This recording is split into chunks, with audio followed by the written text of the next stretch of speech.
Hello दोस्तों, good evening. कैसे आप लोग? आशा है कि आप लोग बहुत अच्छे होंगे। चलिए दोस्तों, आज बात करते हैं यूजीसी नेट पेपर फर्स्ट, जिसमें आज का आपका टॉपिक रहेगा लॉजिकल रीजनिंग। दोस्तों, पेपर बहुत करीब है। आपको आज सिर्फ बेसिक टर्म के ऊपर बात करेंगे, आपको क्या क्या पढ़ना है। जिसमें आप लॉजिकल रीजनिंग में पढ़ते होंगे स्टेटमेंट क्या है, आर्गूमेंट क्या है, देन कंक्लूजन क्या है। स्टेटमेंट मीन्स क्या होता है? सपोज आपने कोई एक कथन बोला, कोई स्टेटमेंट दिया कि आज आकाश में बादल छाए हुए हैं, तो उसमें आप आर्गुमेंट करते हैं कि अब बरसात हो सकती है या वर्षा हो सकती है। तो जो आपने स्टेटमेंट दिया आकाश में बादल है, और आर्गुमेंट करते हैं कि बरसात होगी या ना होगी। लेकिन अगर बरसात हो गई तो कंक्लूजन बोलेगा ये पॉजिटिव बात थी, बरसात नहीं हुआ तो आप कहेंगे ये नेगेटिव बात थी। तो ये आप बेसिक चीज देखते होंगे, आपके जीवन में इसका ज्यादातर उपयोग करते हैं, स्टेटमेंट, आर्गुमेंट, कंक्लूजन। ठीक है, ये आपका पहला टॉपिक होता है। देन उसके बाद आप पढ़ते इसी में फॉर्मल फैलेसी क्या है, इनफॉर्मल फैलेसी क्या है। फॉर्मल फैलेसी मीन्स होता है जो साधारण रूप से किसी चीज में गलतियां देखने को मिलती है। जैसे आपको लगता है कि भाई अगर दूध आप उबाल रहे हैं, ठीक, अब दूध उबालते हैं, देखते हो कि धीरे धीरे कभी काल उबाल आते दूध बाहर गिर जाता है। तो एक प्रकार से फॉर्मल फैलेसी है, हो भी सकता है ज्यादा हीट होगा तो दूध जो है उबाल मार के बाहर गिर गया। तो अब गलतियां क्या है भाई, गलती हो गई, ठीक हो, ध्यान नहीं दिए, ये फॉर्मल फैलेसी। एक होता है इनफॉर्मल फैलेसी।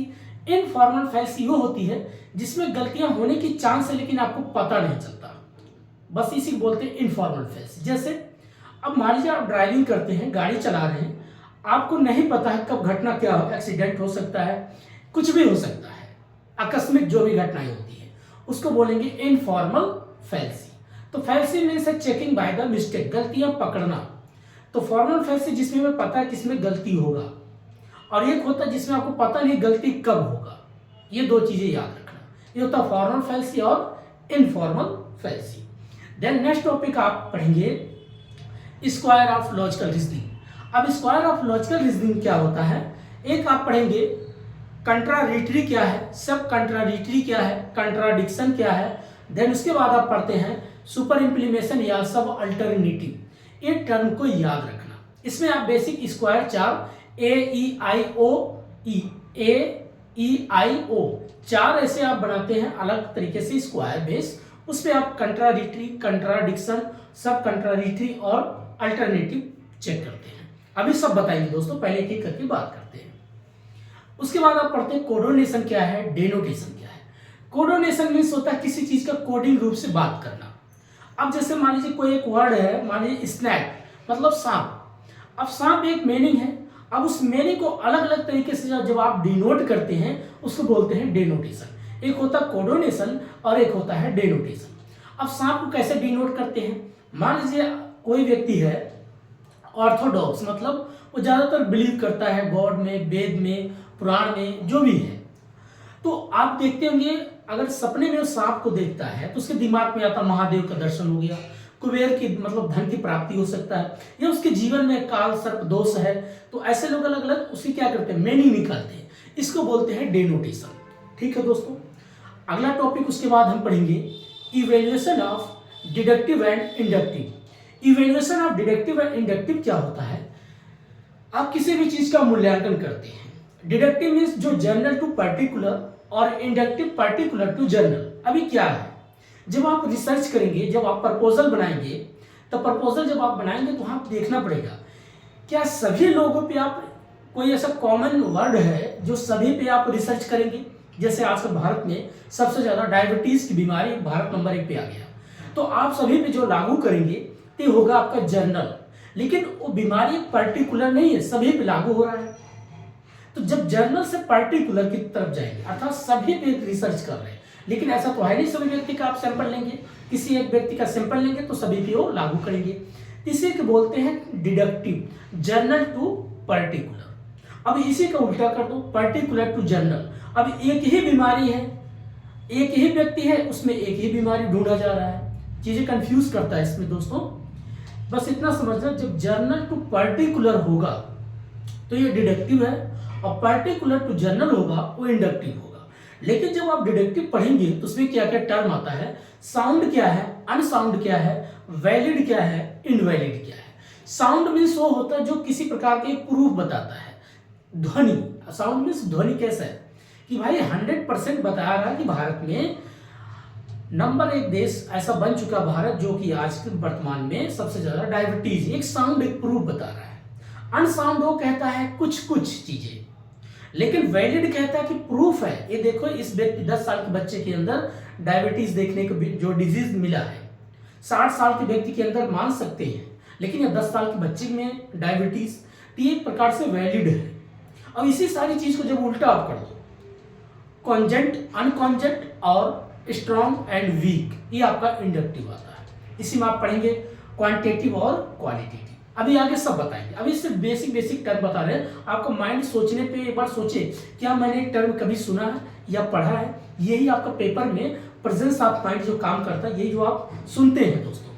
अगला बात करेंगे evaluation of Venn diagram. Evaluation of Venn diagram क्या होता है, जिसमें आप एक स्क्वायर होता है, एक सर्कल होता है।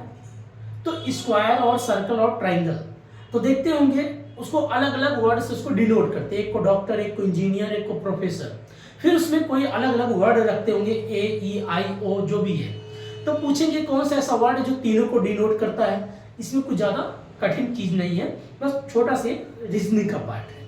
नेक्स्ट उसके बाद हम पढ़ेंगे आपका इंडियन लॉजिकल रीजनिंग। अब इंडियन लॉजिकल रीजनिंग में पढ़ते होंगे हेटेरोडॉक्स क्या है और ऑर्थोडॉक्स क्या है। हेटेरोडॉक्स उसे बोलते हैं जो एक प्रकार से नास्तिक होते हैं। नास्तिक का मतलब ये नहीं है कि हर चीज को नकारना।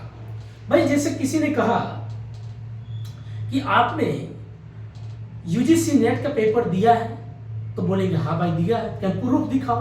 बोलेंगे देखो पेपर का, ये मेरा जो है एडमिट कार्ड है और ये मेरा लिस्ट आया है कि मैंने पास किया या फेल किया है। तो बोलेंगे ठीक है। अब पता चला कोई पेपर नहीं दिया है, अब वो झूठी खिलाई पुलाव पका रहा है, मैंने इतना नंबर लाया, मैंने ये किया, अपने दोस्तों में नंबर बना रहा है। तो उसी को बोलते हैं क्या, एक विश्वास किए जा रहा है, फालतू चीजें एक मतलब एक्सेप्ट कर रहा है।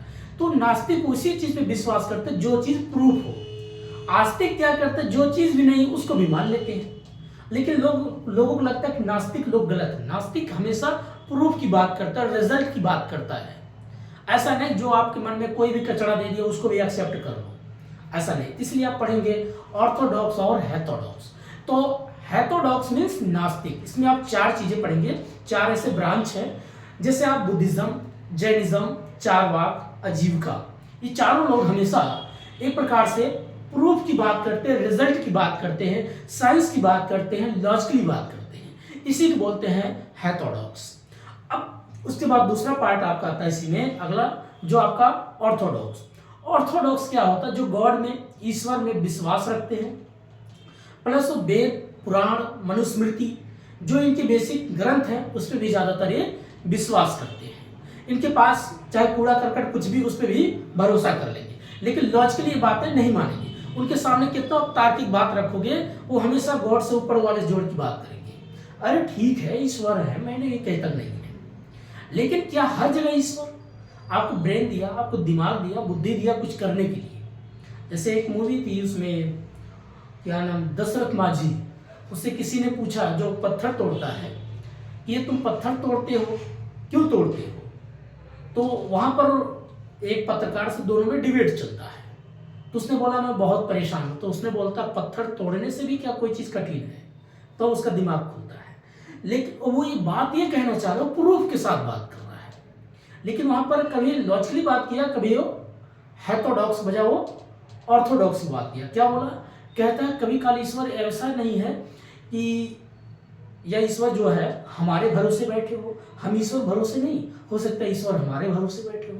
ये कभी काल आपने डायलॉग सुना होगा। तो वो कहना क्या चाहता है कि भाई हो सकता है आपको दिमाग दिया तो आप खुद काम करो ना, उसके भरोसे क्यों बैठे हो? वो आपके भरोसे हो सकता बैठा हो, इसलिए आपको इतनी एनर्जी दिया है, इतना आपको सोचने समझने की ताकत दिया है, या आप कुछ बेहतर करने का। यहीं पर आप अगर देखा जाए तो ऑर्थोडॉक्स, हेटेरोडॉक्स ये बेसिक चीजें बताते हैं। तो ऑर्थोडॉक्स जो गॉड में बिलीव करते हैं और हेटेरोडॉक्स जो गॉड में बिलीव नहीं करते हैं। बाकी ये किस में बिलीव करते हैं? प्रूफ, मतलब जो प्रूफ होता है, रिजल्ट होता है, लॉजिक होता है, साइंस से बात करते हैं। ठीक है। अगला बात करेंगे। अब आगे से में हेटेरोडॉक्स में आप पढ़ेंगे बेसिक चीजें कि बुद्धिज्म में बेसिक चीज हीनयान क्या है, महायान क्या है, नवयान क्या है, थेरवान क्या है, वज्रयान क्या है, इनके बेसिक कुछ ग्रंथ हैं उसके बारे में पढ़ोगे। विनय पिटक क्या है, त्रिपिटक क्या है, ये बेसिक चीज इनके कुछ ग्रंथ है। जैनिज्म धर्म आता है जिसमें आप पढ़ेंगे श्वेतांबर क्या है, दिगंबर क्या है। अगर आपको जिसको दिगंबर लोग को देखना है इस वक्त जो है उत्तर प्रदेश में जो एक बेसिक महाकुंभ का मेला लग रहा है वहां नागा बाबा लोग देखने को मिलेंगे। वो बिना कपड़े के होते हैं, वो पूरा जैन धर्म के ही फॉलो करने वाले हैं जिनको बोलते हैं नागा। नागा साधु वो लोग होते हैं जो कपड़े नहीं पहनते, इसलिए उनको बोला गया दिगंबर। वो दिगंबर मीन्स होता है दिग मतलब आकाश, अंबर मतलब वही आकाश, जो कपड़े ना पहनते हो, मतलब अंबर खुले हवा वातावरण में रहते हो। तो सबसे ज्यादा जैनिज्म के दूसरे पार्ट होते हैं दिगंबर। श्वेतांबर वो होते हैं जो सफेद वस्त्र कपड़े पहनते हैं, मास्क लगा के घूमते हैं, तो वो होते हैं श्वेतांबर। इनके भी एक दो ब्रांच है। नेक्स्ट उसके बाद आप पढ़ते होंगे चारवाक। चारवाक कहते हैं जिसमें अगर आपको जीना है तो आप चाहे ऋण लेके घी पीना हो, ऋणम घृतम पीबते, अगर ऋण लेके घी पीना है तो पी लो, अपने आप को क्यों परेशान कर रहे हो, उधारी खाना खा लो, कोई बात कल की भरोसा नहीं है कि आज हो कल नहीं। ये बड़ी अच्छी बात है बोले दोस्तों। ये कहते हैं देखिए सही बात है, अब जैसे स्टूडेंट लाइफ आपकी है, अब आपको पेपर देना, बहुत से एंजाइटी है, डिप्रेशन टेंशन होती है कि पेपर होगा कि नहीं हो। अरे आप पहले पेपर तो दो, पढ़े हो तो पेपर दे देना, नहीं ढंग से पढ़े हो तो इसमें ज़्यादा सोचने वाली क्या बात है। अब रही बात पेपर का पूछने का पैटर्न क्या है, वो कुछ भी पूछ सकते हैं। अगर उनको मेरिट में लाना होगा तो आप आ जाओगे, नहीं होगा तो नहीं है, इसमें क्या ज़्यादा सोचने की बात होगा। आप कर्म करो बस। अभी कर्म से आ जाएगा आपका, गीता की बात कर देंगे। तो ये कहते हैं कि भाई अगर आपको जो आज काम करना है कर डालो, कल का मत सोचो। और दूसरा इसी प्रकार का आपको होता आजीविका।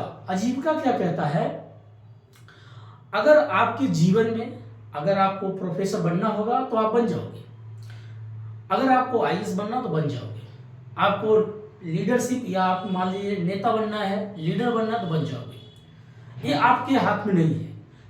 अभी सोचोगे ये कैसे हो सकता है, आपकी सिचुएशन कंडीशन ऐसे बदले कि कभी आप राजा हरिश्चंद्र वाली बात करते थे, अगले दिन आप चोरी चकारी करना शुरू कर दिए, या हो सकता है कभी किसी धोखा नहीं देने वाली बात करते हैं लेकिन ऐसी सिचुएशन आपके साथ घटा, आप झूठ बोलना शुरू कर दिए कि घर वाले झूठ बोल रहे हैं, ठीक है नहीं हो रहा है या हो भी गया। आप बहुत लोग झूठ बोलते हैं कि मैं 30 हो गया, 34 35 हो गया, या इतनी मेरी 25 का एज हो गया, मैं घर वाले से क्यों पैसा दूँ, ऐसा वैसा आप बहुत सोचते होंगे। देखिए भारत की एक कल्चर है, एक बड़ी अच्छी बात आपको बताते हैं दोस्तों। भारत की जो मिट्टी है, यहाँ हम एक दाना जो गेहूं का अनाज होता है खेत में डालते हैं तो 100 दाना लेके आते हैं। ये हमारे यहाँ की मिट्टी है, इसलिए हमारे यहाँ कल्चर और रहन सहन पूरा क्लाइमेट के आधार पर निर्भर करता है। अगर हमारे माँ बाप हमको पढ़ाते हैं तो एक व्यक्ति पूरे घर का खर्चा उठाता ना। वो ये सिखाना चाहते हैं कि अगर मैं 5 लोग का भर सकता हूँ, भरण पोषण कर रहा हूँ, तो कल आप भी ये जिम्मेदारी उठाना। अब लोगों को लगता है नहीं वेस्टर्न कल्चर अपनाएंगे, काम भी करेंगे, सब लोग काम कर रहे हैं लेकिन सब लोग डिप्रेशन में जी रहे हैं, सबकी दवा चल रही है। क्यों? क्योंकि ज्वाइंट फैमिली से लोग हट गए। एक चीज़ें काफ़ी गुमराह हो जाएगा। मेरा ये कहने का मतलब है, जो लोग पेपर तैयारी कर रहे हो, चाहे घर बैठे किसी भी छोटे बड़े शहर में हो, तो इतना ज़्यादा स्ट्रेस मत लेना। आपको जो मिलना होगा वो मिल जाएगा। मैं भी कभी सीए की तैयारी करने आया था, नहीं बना, नेट की किया हो गया, आईएएस किया मेंस तक हो गया, इंटरव्यू का होने वाला। अरे होता रहेगा, जो मिलना होगा मिलेगा, नहीं छोड़ेंगे। जीवन में क्या पड़ा है, शौक पूरा करो, मस्त रहो। तो जो आपको मिलना होगा वो मिलेगा, जो नहीं मिलना होगा कभी नहीं मिलेगा। लेकिन कर्म करो, कर्म को एक फोकस कर, लेकिन कर्म आपके समय का हिसाब से चेंज होता ही रहता है। भाई कल आपका स्वास्थ्य अच्छा है तो आप बढ़िया एग्जाम पास करके, पता चला पेपर देने जा रहे हैं आपका स्वास्थ्य ठीक नहीं है, तो पेपर अच्छा नहीं हुआ तो आप किस पे दोष दोगे। इसलिए ज़्यादा टेंशन ना लो। ये बात कहता आपका आजीविका। अगर आपके जीवन में जो मिलना हो वो मिलेगा, और जब तक नहीं होगा तो आपको संघर्ष करना पड़ेगा। 10 लोग की बातें सुनोगे, घर वालों सुनोगे, दोस्तों को सुनोगे, 4 लोग आपको डिमोरलाइज करेंगे, बहुत कुछ होता है। तो पढ़ाई का मतलब ये नहीं नौकरी, पढ़ाई मतलब अपने जीवन में कितना बेहतर करना। आइए अगला टॉपिक बात करते हैं। नेक्स्ट टॉपिक हम बात करेंगे, आपका आता है परमाणु। थोड़ा सा और इसी में एक ऑर्थोडॉक्स पे बात करते हैं। ऑर्थोडॉक्स जो गॉड में बिलीव करते हैं, जिसमें आप देखते हैं 4 वेद है, ऋग्वेद, यजुर्वेद, सामवेद, अथर्ववेद। अब ऋग्वेद किस बात की करता है? जो मंत्रों की बात करता है। यजुर्वेद में उस मंत्रों को प्रोज एंड पोट्री के माध्यम से राइटिंग किया गया। और देन आपका सामवेद में आता है, उसी मंत्र को गायन किया गया, संगीत के माध्यम से, लय के माध्यम से, छंद के माध्यम से प्रोनाउंसिएशन किया गया। और आपका था अथर्ववेद। अथर्ववेद में क्या किया गया? उन्हीं जो मंत्र हैं, तो वहां पर मंत्र उच्चारण नहीं होता, बल्कि उस मंत्र को जादू टोना व्यंबर में यूज करने लग गए, है ना। उसके बाद आप देखते होंगे नेक्स्ट टॉपिक इसी में अथर्ववेद में ही वैद आते हैं, बिजनेस आता है, कृषि आता है। ये सारी पॉइंट क्या कहलाता है? आपका चारों वेद की बात करता है। कौन कौन? ऋग्वेद मंत्र, यजुर्वेद में उस मंत्र को प्रोज एंड पोट्री के माध्यम से लिखा गया। देन उसके बाद तीसरा आपका आता है सामवेद, मतलब संगीत की बात करता है, जो आजकल देखते हो शाम, सुबह या शाम होता है, जो आप कीर्तन भजन करते हैं, मंत्रों को पढ़ते हैं। और अथर्ववेद में मंत्रों के वहां मंत्र नहीं आता, बल्कि वो मंत्र आपको जादू टोना में, मैजिक में प्रयोग करते हैं। और प्लस उसी में आपका अथर्ववेद में, जिसमें आपका मेडिसिन की बात होगा, कृषि की बात होगा, ट्रेड की बात होता है। नेक्स्ट उसी आप पढ़ते होंगे उसी में ऑर्थोडॉक्स में, जो गॉड में बिलीव करने वाले हैं, 4 वेद हो गया, 18 पुराण हो गया, ये बेसिक चीज आपका होता है। उपनिषद भी हो गया, गीता हो गया, रामायण हो गया, महाभारत हो गया, ये सब आप लोग सुनते भी होंगे, देखे होंगे। लेकिन ये हमें पढ़ाया क्यों जाता है? इसलिए पढ़ाया जाता है कि देश की जो भी ग्रंथ है, चीजों से आपको रूबरू होना है, उसके बारे में जानना चाहिए, क्योंकि ये जीवन के बेसिक आधार एक ग्रंथ है। इससे आपके जीवन का एक सार मिलता है। देखिए बहुत से लोग आजकल पैसे कमाते हैं, लेकिन तब भी परेशान है। लेकिन ग्रंथ एक ऐसी चीज होती है जो जीवन के बेसिक आधार को बताती है।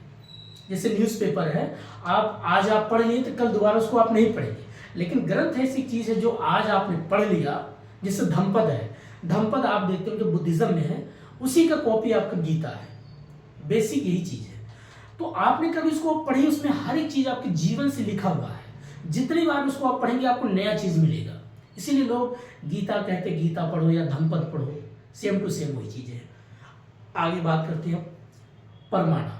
परमाणा मीन्स होता है किसी चीज का प्रमाण होना, रिजल्ट होना, प्रत्यक्ष होना, रिजल्ट प्रूफ होना। तो परमाणा में आप पढ़ेंगे अर्थपट्टी क्या है, अनुपलब्धि क्या है, अनुमाना क्या है, उपमाना क्या है, एंड शब्दा क्या है। ये बेसिक चीजें आप पढ़ते होंगे जो आपका परमाणा की बात करता है। अब इसमें क्या क्या होता है? प्रत्यक्ष मीन्स होता है जो प्रत्यक्ष, जैसे आपके सामने अगर मैं कोई चीज यहाँ लिखता हूँ तो ये प्रूफ है कि मैं लिख रहा हूँ। लेकिन आजकल अब एडिट ऐसा किया जा रहा है, एआई का जमाना है, सेम टू सेम ऐसे चेहरा कॉपी करके, वैसे बॉडी लैंग्वेज, वैसे वॉइस मतलब आवाज कॉपी करके लोग बना देते हैं। तो एक प्रकार से प्रत्यक्ष नहीं बोला जाएगा। प्रत्यक्ष मतलब जो प्रूफ हो, सेम टू सेम हो, ठीक, इसको बोलो प्रूफ के साथ बात हो। जैसे किसी व्यक्ति ने बोला कि मेरा एग्जाम हो गया, भाई रिजल्ट दिखा, रोल नंबर दिखा, तो मानता हूं, इसे बोलते प्रत्यक्ष। वकील साहब जब किसी का केस लड़ते हैं कोर्ट कचहरी में, तो जज साहब क्या बोलते हैं? प्रूफ। क्योंकि प्रूफ होगा तभी तुम मानेंगे भाई क्या है, ऐसे थोड़ी किसी बातों में किसी को सजा दे देंगे। इसीलिए पढ़ाया जाता है लॉजिकल रीजनिंग में प्रमाणा। प्रमाणा मतलब प्रमाण होना, जिसमें प्रत्यक्ष, परसेप्शन, इन्फ्लुएंस। उसके बाद आपका आता है अर्थपट्टी। अर्थपट्टी मीन्स किसी चीज का अलग अलग अर्थ निकालना, मीनिंग निकालना। अब जैसे किसी ने मीनिंग क्या निकाला, सपोज करिए कोई काला कोट पहन लिया तो उससे लगेगा वकील साहब है, और कोई मिलिट्री का जो भी है वर्दी पहने को कहेंगे फौजी है। तो जो व्यक्ति का एक पहनावा या उसकी भाषा, तो उससे जो आप अर्थ निकालते हैं उसको बोलते हैं अर्थपट्टी, ठीक है। अब कोई व्यक्ति मान लीजिए बंगाली है, दादा बोल रहे हैं, तो बंगाली दादा की हमेशा ओ शब्द ज्यादा लगता है, तो आप कहेंगे बंगाली दादा है ना।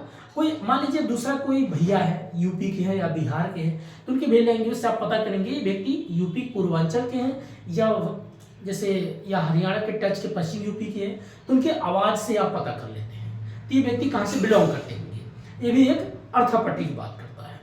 दूसरा होता है उपमाना, किसी व्यक्ति से किसी का तुलना करना, कंपेयर करना, कंपेरिजन करना, उसको बोलते हैं उपमाना, उपमा करना, ऐसे same to same as it is. जैसे आप देखते होंगे किसी व्यक्ति को आप कभी देखो तो आपको लगे सेम टू सेम ऐसे व्यक्ति मैंने देखा था।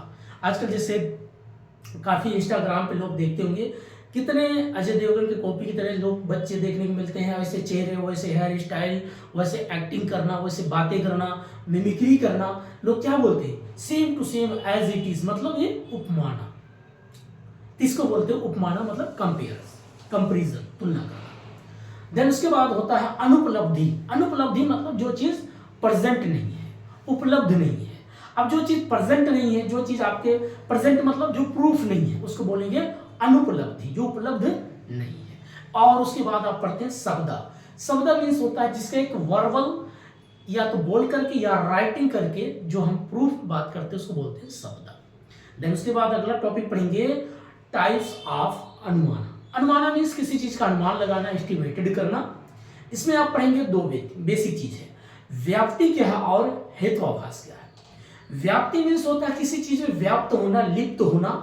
जैसे पानी आप गर्म कर रहे हैं तो उससे पानी गर्म क्या है, क्योंकि उसमें हीट है। पानी ठंडा है मतलब कोल्ड है, मतलब उसका टेम्परेचर माइनस में है। तो उसमें जो व्याप्त है, रीजन क्या बताया, ठंडा या तो गर्म, इसी को बोलते हैं व्याप्ति। अगर आप दुखी हैं तो दुख का कोई कारण है, तो कारण मतलब रीजन है, तभी तो आप दुखी हैं। हो सकता है आपको नौकरी आपके पास नहीं है, या हो सकता है घर का प्रेशर है। जैसे आपको एक लॉजिक की बात बताते हैं, आजकल जो एस्ट्रोलॉजर वगैरह लोग हस्तरेखा देखते हैं या आपके जीवन से जुड़ी बातें करते हैं, जानते हो कैसे लॉजिक की बात करते हैं, आज बताते हैं। जैसे कोई व्यक्ति मान लीजिए डेट ऑफ बर्थ उसका 97 है, तो उसको अगर 2024 से देखोगे तो 28 साल में दिखेगा। तो 28 साल या 30 साल कोई व्यक्ति मान लीजिए 96 है, तो कहेंगे भाई ये 29 साल का होगा। और 95 होगा, कहेंगे भाई ये 30 उसका लगभग। इसी प्रकार से आप देखते होंगे चीजें जैसे जैसे घटेगा इतने में ही डेट ऑफ बर्थ लोगों को होता है। और इस एज में लोग क्या कर रहे होंगे, तीन ही चीज पे फोकस होगा। पहला होगा उनका अपना जॉब कैरियर बनाना, दूसरा मैरिज मतलब शादी करना, इससे ज्यादा कुछ है। अगर मान ली शादी हो गया तो उनके लिए बेबी मतलब बच्चा, ये तीन चीज है। और इसी तीन चीज पे जब आपका डेट ऑफ बर्थ हो पाएंगे, इसी तुक्का वो बैठाते हैं। वो क्या बोलेंगे, आपकी जॉब की प्रॉब्लम भी है, आपको मैरिज की हो चुकी है, तो बोलेंगे हाँ मैरिज हो गई है, फिर बोलेंगे बेबी का प्रॉब्लम है। यही तीन चीज में दुनिया अटकी है। और ये सबसे बड़ी लॉजिकली चीज है, कभी भी आप दिमाग खोलिएगा, लगाइएगा, पूरा मैथ इसी पे छुपा है। क्योंकि इतने ही डेट ऑफ बर्थ के लोग 28, 29, 30, ज्यादा और जोड़ दोगे 35 का जिसका होगा तो बच्चे की प्रॉब्लम, 28, 29 का होगा जॉब की प्रॉब्लम या मैरिज की प्रॉब्लम। उसी से उनका आंकड़ा लग जाता है कि 28, 29 है जॉब मैरिज, और 35 से 35 है मतलब बच्चे। ये क्या है, यही है रीजन, इसी बोलते व्याप्ति, जिसमें कोई कारण छुपा है। और उस रीजन के अकॉर्डिंग क्या करता है, आपको ब्रेन वॉश करते हैं, आपके पैसे ऐंठते हैं, आपको उल्लू बनाते हैं। और जो लोग इसमें फंस गया, दुनिया भर की कर्म कांड करेगा। कभी नारियल पूर्व दिशा में रख दो, कभी उत्तर दिशा में रख दो, कभी चौराहे पर रख दो। यही आज भारत में चल रहा है। तो वो कहेंगे भारत डेवलप नहीं है। अरे डेवलप कैसे होगा जब इसी में अटके रहोगे। ठीक है, तो इसको बोलते हैं टाइप्स ऑफ अनुमाना, जिसमें आप पढ़ेंगे व्याप्ति और हेत्वाभास। व्याप्ति मीन्स मतलब रीजन, कारण। और देन हेत्वाभास मीन्स होता है चेकिंग बाय द मिस्टेक, गलतियों को ढूंढना। अब गलती क्या ढूंढोगे, जिसमें माइनर टर्म है या मिडिल टर्म है या मेजर टर्म है।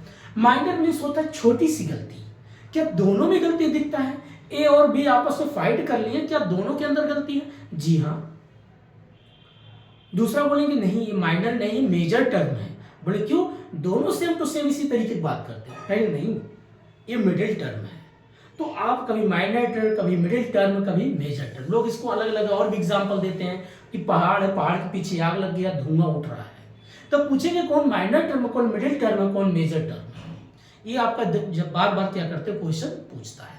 फिर हेत्वाभास में कुछ और बेसिक टर्म पूछता है कि कौन सा बाधित हो सकता है, कौन विरुद्ध हो सकता है, कौन सा प्रतिपक्ष हो सकता है, कौन, ये बेसिक चीज आपका पूछता है।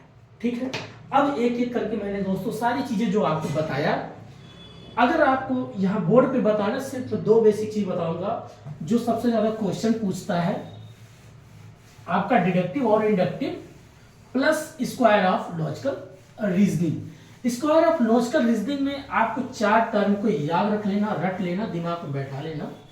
ये बार बार एग्जाम में पूछता है। देखिए जो आपका स्क्वायर ऑफ लॉजिकल रीजनिंग है, ऐसे स्क्वायर बनाओ, ऐसे एक होता है ए, ई, आई, ओ, ये बेसिक चीज होता है। अब ये समझो ये क्या है। ए मीन्स होता है, आपने अगर कभी सिलोजिज्म पढ़े होंगे, सिलोजिज्म जिसको बोलते हैं सम, ऑल और नॉट, अर्थात सम मीन्स जिसको बोलते हैं सम मतलब कुछ, सम मीन्स कुछ, यहां पर कुछ। दूसरा उसकी बात करेंगे ऑल मतलब सभी, और तीसरा हम बात करते हैं नो मतलब नहीं। ये 3 टर्म को अगर आपने पढ़ा होगा तो सेम टू सेम यहां पर वो चीजें बैठती है। आइए एक एक करके समझते हैं। Square of logical reasoning, square of logical reasoning, ये आपका सबसे ज्यादा यहां से क्वेश्चन पूछता है। क्या पूछता है यहां से? ए का मतलब होता है ऑल मतलब सभी, इसको बोलेंगे सभी। अब इसमें सभी मतलब जैसे दे दिया कि all pen is a book, मैंने लिखा ऑल पेन इज बुक्स। अब ऐसे मैंने लिख दिया। अब कैसे आप बनाओगे डायग्राम? तो एक होगा ये पेन और इसके ऊपर पूरा आल बनाओगे। आल पेन क्या है? बुक्स। ठीक, ये हो जाएगा, आल की बात करेगा। अब दूसरा नो, यहां पर आ जाओ। ये कहता है कोई पेन बुक नहीं है, अर्थात no pen is no book, no pen is, no pen is book या नो बुक ऐसे कर, नो पेन इज बुक। अब इसका डायग्राम कैसे बनेगा? तो एक हो जाएगा यहां पर पेन और दूसरा हो जाएगा आपका बुक्स। ठीक है, इस प्रकार हो गया। ये सभी की बात कर दिया, ये नो की बात नहीं की बात कर दिया। अब तीसरा हो, यहां पर आई का मतलब होता है सम। सम क्या कहता है? मतलब कुछ। यहां पर कुछ पेन, सम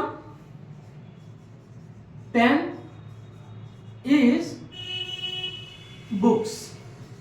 अब सम पेन इज बुक्स तो कैसे आप बनाओगे? एक लिखोगे पेन और कुछ कैसे पोर्शन काट दोगे, ये बन जाएगा आपका बुक्स। बस हो गया। तो आल हो गया, नो हो गया और सम हो गया। तीसरा होता है नो, नो सम। इसको क्या करेंगे आप? यहां पर इसको कैसे आप बनाएंगे? कोई पेन, कुछ पेन बुक नहीं है। सम, यहां लिखोगे some, some books is no pen. तो कैसे आप बनाओगे? जब कोई कुछ भी पेन नहीं तो तब भी ये अलग अलग रहे। एक हो जाएगा पेन, एक हो जाएगा आपका बुक्स। बस इतना याद रखना। ये चारों डायग्राम बन गए। A B C. जब आपकी तुलना किससे करेगा? आल की तुलना नो से करेगा तो क्या नाम देंगे? कंट्रारिटरी। याद रखना, सभी मतलब आल, आल का पेन, नो मतलब नहीं से करेंगे तो ये जो लाइन का नाम दिया जाएगा, ए और ई का रिश्ता क्या होगा? कंट्रारिटरी। इसको लिखेंगे कंट्रारिटरी। बस ये इतना याद रखना। और जब इसी पर सम पेन इज बुक्स और सम बुक्स, या यहां पर उल्टा हो गया, कोई बात नहीं, यहां लिख देते हैं सम पेन्स इज नो बुक्स, क्योंकि लोग हर एक बारीकी पे ध्यान देते हैं और ध्यान देना भी चाहिए। Some pen is books, some pen is no books. तो जब आपका आई से ओ का नाम देंगे तो इसको बोलेंगे सब कंट्रारिटरी। क्या बोलेंगे? सब कंट्रारिटरी। बस इतना याद रखना। तो आप यही चीज पूछेगा, कब कंट्रारिटरी होगा, कब सब कंट्रारिटरी होगा। याद रखना, जब आपको मिल जाए पहली पैरामीसेस लाइन कि all books is, all pen is books, no pen is books, तो इतना से याद रखना। अगर परमिसेस 1 और परमिसेस 2 अर्थात ये पॉजिटिव और ये निगेटिव, अगर इस तरीके का आया इसका मतलब दिमाग बैठाना, ए और ई का मतलब अगर आया है तो कंट्राडिक्टरी। ठीक, दूसरा नीचे आ जाओ। जब आपको सब कंट्राडिक्टरी पूछे तो मतलब सम बुक्स सम नो बुक्स, ये अगर चीजें आती हैं आई और ओ तो सब कंट्राडिक्टरी, याद रखना। अब बात करते जो आपका अगला आता है, ये ऐसे करके इसका विरोधाभास, इसमें क्या आएगा उसको बोलते हैं कंट्राडिक्शन। जब कंट्राडिक्शन मीन्स क्या होता है, इसको बोलेंगे कंट्राडिक्शन। अब कंट्राडिक्शन मीन्स क्या होता है, यहां विरोधाभास की बात करता है। कंट्राडिक्शन,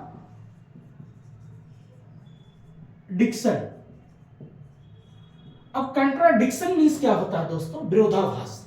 जब आपको ए और ओ या ई और आई ये वाला अगर आप कैसे परमिशंस मान लीजिए, ऐसे करते हैं। मान लीजिए परमिशंस 1 ये दिया है ऑल पेन इज बुक्स, लेकिन दूसरा दे दिया आपका some pen is no books. तो इस तरीके से अगर आता है लिख करके तो वहां आपको क्वेश्चन पूछेगा, दे देगा कंट्राडिक्टरी, सब कंट्राडिक्टरी या कंट्राडिक्शन। तो याद रखना ए मतलब पॉजिटिव बोला और some books is no, some pen is no books, इसका मतलब कंट्राडिक्शन। या आई और ई, आई का मतलब some pen is books, no pen is no books. इस तरीके का अगर आ गया तो आपका हो जाएगा कंट्राडिक्शन। याद हो गया, कंट्राडिक्टरी, सब कंट्राडिक्टरी, कंट्राडिक्शन, कंट्राडिक्शन। अब बात करते हैं सब अल्टरनेटिव। सब अल्टरनेटिव, अब इसको याद रखें। सब अल्टरनेटिव मीन्स होता है जब आपका परमिशन दिया है no pen is no books, some pen is no books, इस तरीके क्लिक करके आएगा तो उसको बोलेंगे सब अल्टरनेटिव, अर्थात ई और ओ का रिलेशन। यही चीज सेम टू सेम इधर आ जाओ, सब अल्टरनेटिव, सब अल्टरनेटिव, यहां पर क्या बनेगा, जब दे देगा all pen is books, some pen is books, इस तरीके ए और आई का तो सब अल्टरनेटिव। यही आपका होता है स्क्वायर ऑफ लॉजिकल रीजनिंग। इसको बार बार याद करना, देख लेना, कहीं से वीडियो मिले आप पढ़ना, आप अपना लक्ष्य पूरा करो। मैं कभी दोस्तों नहीं बोलता कि मेरा चैनल लाइक करो, सब्सक्राइब करो, मैं कहता सब लोग अनसब्सक्राइब करो, मुझे कोई टेंशन नहीं होता, बट मुझे खुशी इस बात को मिलती है, मैं एक वीडियो बना के अपलोड कर देता हूँ। अगर किसी भी बच्चे के काम में आ गया, मेरी लैंग्वेज मेरी भाषा किसी को समझ में आया, मेरे लिए बहुत कुछ है। एक ही देखता है, एक ही कमेंट आता है, मैं बहुत खुश होता हूँ, या ना भी आता तभी मैं खुश होता है। ये मेरा पैसेंस है, मेरा काम है, मैं करता रहूँगा। मैं पैसे के लिए कभी नहीं आया, मैं पैसे के लिए काम नहीं कर रहा दोस्त, मुझे इसमें संतुष्टि मिलती है। मैं वैसे ऑफलाइन पढ़ा के कमा लूँगा, मुझे पैसे बहुत मिलते हैं, तो मुझे ऑनलाइन करके बड़ा इन्जॉय आता है। अभी मैं इसीलिए डिजिटल बोर्ड नहीं ला रहा हूँ। जब मैं डिजिटल बोर्ड लाऊंगा और भी चीज़ें कंटेंट बनाऊंगा, अभी मैं जितना दिमाग में भरा है वो सब बताता हूँ। जब कंटेंट बनाऊंगा अपने तरीके से चीज़ें बनाऊंगा और अच्छा ही बनाऊंगा। अभी मैं और सीख रहा हूँ, मैं कभी नहीं कहूँगा मैं सीख गया हूँ, मैं और सीखता ही रहूँगा। इसलिए अगर कहीं से आपको वीडियो मिले सीखने का, पढ़ने का, आप अपना लक्ष्य पूरा करो, मेरा यही उद्देश्य है। और अपना लक्ष्य पूरा करो, आप प्रोफेसर बनो, देश के लिए कुछ बेहतर करो, ठीक है। तो इसलिए जो मैंने चीज़ें समझाया, जो मैंने सीखा है, जो पढ़ा है, और अभी मैं सीखता ही रहता हूँ, ठीक है। तो ये बेसिक चीज़ें आपका हो गया है, ये हो गया आपका स्क्वायर ऑफ लॉजिकल रीजनिंग, ठीक है। अब अगला बात करते हैं एक और टॉपिक, उसके बाद यहां पर इसको क्लास को वाइंड अप करेंगे। जो मेन टॉपिक आपका पेपर पूछता है, जिसको स्क्रीनशॉट लेना ले लो भैया, ठीक है। चलिए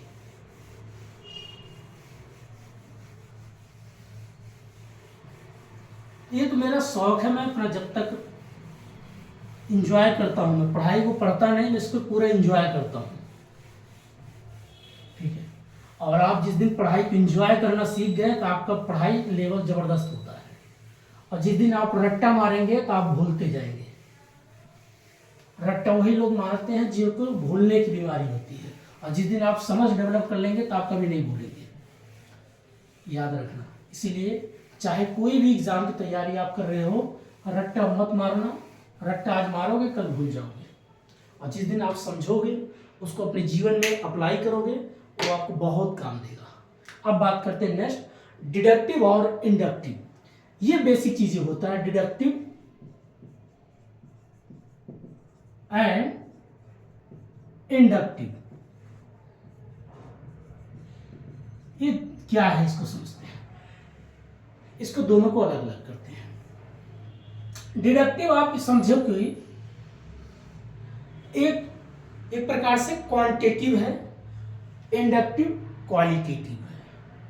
ये जनरल टू पर्टिकुलर है, ये पर्टिकुलर टू जनरल है। इसमें होगा साउंड, अनसाउंड, वैलिड, इनवैलिड, इसमें होगा कॉन्जेंट, अनकॉन्जेंट और स्ट्रॉन्ग एंड वीक। बस इतना टर्म याद रखना।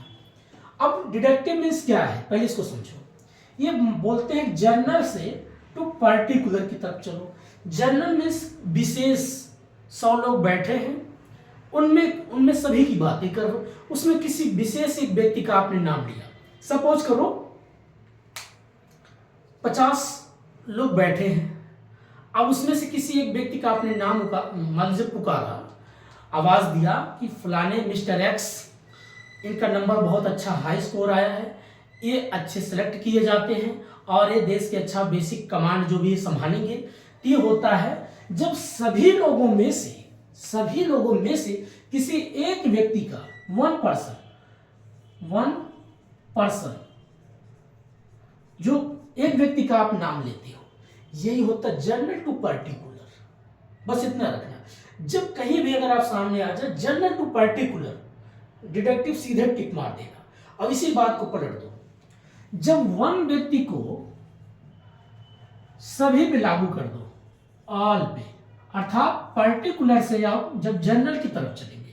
अब पर्टिकुलर, कोई एक व्यक्ति अपने गांव में मान लीजिए कलेक्टर साहब बन गए। जैसे जौनपुर एक गांव है, उत्तर प्रदेश में जिला है जौनपुर, तो वहां पर एक गांव, वहां पर लोग हर घर एक IAS OAS सब मिलते हैं, लेकिन उन लोग अपने गांव कभी डेवलप नहीं किए। वो करेंगे क्यों? उनको अपने से मतलब है। शुरुआत में सब बोलेंगे मैं देश को पलट दूंगा, अर्थात मतलब अच्छा काम करूंगा, लेकिन वही है, सब मुखौटे लेके बैठे होते, जमीनी स्तर पे सब हवा फायरिंग हो जाता है। तो पर्टिकुलर मतलब मान लीजिए कोई व्यक्ति IAS बना, अब अपने गांव में गया, अब जाके अपना डुग्गी उग्गी पिटवा दिया, मैं IAS बन गया, 4 लोग को चिढ़ा रहा है, मिठाई बांट रहा है, बकवास कर रहा है, नौटंकी कर रहा हूँ। अरे बन गया, कौन सा बहुत बड़ा नौकरशाही तो बनेगा, ब्यूरोक्रेसी होगा, और क्या होगा। अब यहाँ गांव जो सभी लोग बैठे थे, इनके दिमाग में खुंदस चढ़ा, गुस्से में आके सब अपने बच्चों को बोले mister X, mister Y, mister Z, किसी का नाम नहीं ले सकते दोस्तों, आजकल लोग बुरा मान जाते हैं। सब लोग, उनके माँ बाप बोले देखो फलाने का लड़का IAS बना, सब लोग IAS बनना, मेरा अपने तरफ से बोल दिया, जितना खर्च लगेगा, जो भी जमीन है, खेत है, सब बेच देंगे, तैयारी करो। जब एक पर्टिकुलर व्यक्ति ने अपने इधर की बात किया, पूरे सभी पे लागू हो गया IAS बनना। यही होता पर्टिकुलर से जनरल की तरफ चीजें चला गया, तो हो गया आपका इंडक्टिव। लेकिन जब इंडक्टिव होगा तो इसमें क्वांटिटेटिव बजाय क्वालिटेटिव, क्या गुणवत्ता लिखना शुरू हो गया। गुणवत्ता एक आई बना, कुछ ज्यादा क्वालिटेटिव बना। अब यहां पता चला एक एक गुणवत्ता, क्वालिटेटिव अर्थात क्वांटिटेटिव नहीं, क्वालिटेटिव, गुणवत्ता बनना शुरू हो गया। ये बेसिक चीजें याद रखना। यही होता है डिडक्टिव और इंडक्टिव। और इसमें है पढ़ना क्या होता है, एक होता साउंड, एक होता अनसाउंड, एक होता आपका वैलिड, और एक होता अनवैलिड। बस इतना चीजें आपको याद रखें। साउंड मीन्स जो चीजें प्रूफ है, बात कर रही है। अनसाउंड जिसका प्रूफ कम दिख रहा है। वैलिड जो 100% वैलिड है, जो अनवैलिड है। बस इसको याद रखना। इसमें आप कॉन्जेंट, अनकॉन्जेंट, स्ट्रॉन्ग और यहां पर वीक, मतलब हफ्ता मत समझना, कमजोर। बस ये पॉइंट याद रखना। ये आपको बनता है डिडक्टिव और इंडक्टिव। बस इतना ही समझना, general to particular deductive, particular to inductive deductive. यहां पर मात्रा, यहां पर गुणवत्ता, बस ये है, ये होता है डिडक्टिबिलिटी। यहां से क्वेश्चन पूछता है। ठीक है दोस्तों, बस इतना बेसिक चीजें जो मैंने बताया, और कुछ ज्यादा इसमें है नहीं। एक आपका पूछता है जिसमें मैंने बाकी आपको लेक्चर बता ही दिया था, व्याप्ति और हेत्वाभास, जिसमें कोई रीजन होगा। अगर आप देखिए, रीजन हर एक व्यक्ति के पीछे रीजन है, हर एक जीवन में रीजन है। आप कभी काल अपने आप से बात करना कि मेरा लाइफ में मुझे क्या बनना है, मैं बनने क्या आया हूँ, या मुझे क्या करना है, मैं कर क्या रहा हूँ। ऐसा तो नहीं मैं अपना टाइम दोस्तों में ज़्यादा वेस्टेज कर रहा हूँ, बात कर रहा हूँ, फालतू मोबाइल पे लगा हूँ, या ऐसा तो नहीं मैं फालतू चीज़ें ओवर थिंकिंग कर रहा हूँ। एक चीज़ याद रखना, जीवन में एक दिन सबको मर जाना है, और जब एक दिन मरना है यार, सोचने वाली ज़्यादा किस बात की है कि ये जिंदगी बनेगी नहीं बनेगी, सरकार ये करेगी वो करेगी। न जाने इतिहास में कितने लोग आए चले गए, बड़े बड़े सिकंदर, अशोक सम्राट अशोक, चंद्रगुप्त मौर्य, कभी इतिहास पढ़ के देखो क्या वो लोग हैं, लेकिन उनके इतिहास में नाम लिया जा रहा है। कुछ वो बेहतर करके गए। तो बेहतर अगर करना है तब तो जी जान लगा दो, अगर बेहतर कुछ नहीं करना है टाइम पास कर लो। लेकिन सबको मरना है, सबको ऐसा नहीं भूखे सोएगा, कुछ ना कुछ तो करेगा। तो कुछ करना है तो एक बार जुनून अपने अंदर भरो कि मुझे 10 दिन 15 दिन जो भी टाइम है पेपर देने का, इतना भिड़ जाओ, शाम का खाना बनाओ, सुबह खाओ, सुबह बनाओ, शाम को खाओ, मर नहीं जाओगे, जिंदा रहोगे। इतना तक रखो, बाकी इतना जी जान लगा दो, रट डालो, समझ डालो। मैं नहीं कहता रट्टा मारो, मतलब इतना कर लो मेहनत कि पेपर देने के बाद आओ, दोबारा पेपर ना देना पड़े, दोबारा पेपर ना देना पड़े। ये सोच के अगर आप तैयारी करते हो तो मैं गारंटी कहता हूँ आपका एग्जाम ना क्वालिफाई हो तो बदलना मुझे बता देना कि सर मेरा होगा नहीं। और ये मोटिवेशन आप अपने अंदर से लाओ कि चाहे कोई 10 दिन पैसा घर वाले दें या ना दें, खर्चा वो मिले या ना, लेकिन इतना तो हो सकता है 1500 दे देंगे राशन भरेगा, तो राशन भरो और कंबल रजाई लेके बैठ जाओ, कुंडी लगाओ, मोबाइल साइलेंट मारो। अगर यूट्यूब से कहीं मिलता खूब पढ़ो। तो उनके लिए मैं बोलता हूँ जो वास्तव में उनको नंबर लाना, रैंक लाना, बेहतर कुछ करना है, और जिनको टाइम पास करना, दिन भर रील चलाना, उनके लिए तो 24 घंटा भाई वो कुछ भी करें। तो ये मेरे तरफ से एक मोटिवेशन यही था। और मैं कोई आपको ऐसा नहीं बोलूँगा कि ये कर डालो वो कर डालो, बट अगर आपको कुछ करना है इसका जरूर रिजल्ट कुछ ना कुछ अच्छा मिलेगा। मानते बहुत लोग का नंबर क्लियर नहीं, तब भी तो आप 99 लाओगे, कुछ तो लाओगे, तो एक मोटिवेशन अलग ही है। लेकिन हमें 99 नहीं लाना, पास होना है, एग्जाम क्वालिफाई करना है, ये सोच के बैठ जाओ। 10 दिन जो भी टाइम पीवाई की उठाओ 2019 से, आप ये भी बता देते हैं 2019 से जो पेपर हुए हैं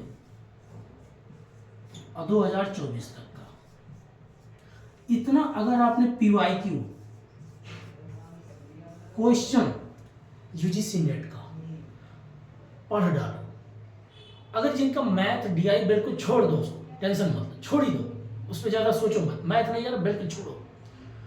बाकी जितना थ्योरिकल है, the peoples and development environment पढ़ डालो, क्योटो प्रोटोकॉल कब हुआ, रियो सम्मेलन कब हुआ, COP क्या है, इसको पढ़ डालो। SDG क्या है, सस्टेनेबल डेवलपमेंट गोल क्या है, MDG क्या है, मिलेनियम डेवलपमेंट गोल क्या है। अब जो समय है सारी चीज साइड में करके कंबल ओढ़ो, पढ़ाई करो, चाहे गांव में हो चाहे शहर में हो। गांव में हो तो आपके पास भरपूर समय है, ना आपको खाना बनाना ना कुछ करना। जो शहर में है एक टाइम बढ़िया खाना बना लो, 2 घंटा लगा बढ़िया बनाओ, रख लो, कंजूसी मत करो। जो भी आपको दिए भगवान उसको बनाओ, खाओ, पढ़ाई करो। 15 दिन के बाद एक बार जब लाइफ सेट हो जाएगी तो अपनी आगे बढ़ते रहो। तो आज इतना ही दोस्तों, तो ज़्यादा टेंशन ना लो। एंजाइटी होती है, टेंशन होता है, टेंशन की ऐसी तैसी करो, साइड करो। मैं खुली बात बताता हूँ, सब साइड करके लग जाओ पढ़ाई में। तो आज इतना ही, तब तक के लिए नमस्कार, जय हिंद। पढ़ाई करते रहो, मस्त रहो, और ना होगा क्या होगा, कुछ तो होगा। धन्यवाद।